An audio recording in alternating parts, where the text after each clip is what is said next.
Que fait un manager?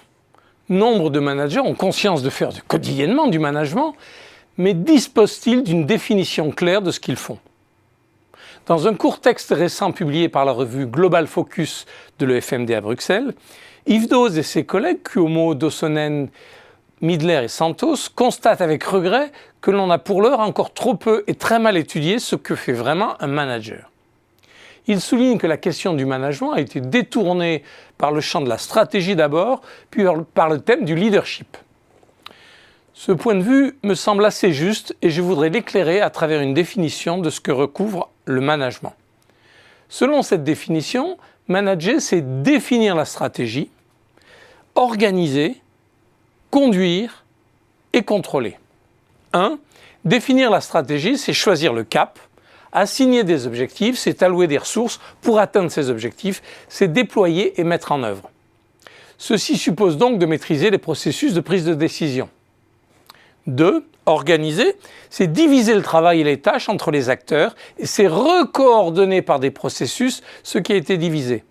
C'est donc définir une structure au service de la stratégie et c'est concevoir et déployer des processus de recoordination en les outillant via des systèmes d'information. C'est aussi mener le changement organisationnel quand c'est nécessaire. 3. Conduire. Au-delà de la structure des processus mis en place pour déployer la stratégie, il s'agit de mobiliser et de motiver les acteurs à travers des efforts de communication, d'animation ou de leadership. Il s'agit d'embarquer, d'inciter pour conduire. 4. Contrôler. La motivation, l'animation de l'organisation, l'expression d'un leadership ne peuvent empêcher des dérives face à ce qui est attendu de l'organisation et des acteurs qui la constituent sans des systèmes de reporting, de contrôle et des dispositifs mariant sanctions et récompenses. En cas de dérive constatée, il faut bien réorienter. Stratégie, organisation, leadership et contrôle constituent les 4 pieds interdépendants du travail du manager.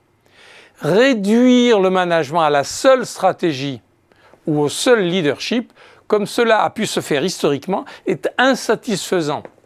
En outre, penser le management comme la simple juxtaposition de ces 4 rôles est tout aussi insatisfaisant, car c'est bien dans les interactions entre ces 4 pieds que se joue l'art du management, lequel reste encore à mieux observer, comprendre et donner à voir.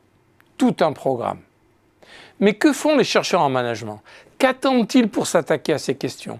Ou pourquoi leurs travaux n'apportent-ils pas des réponses à ces questions?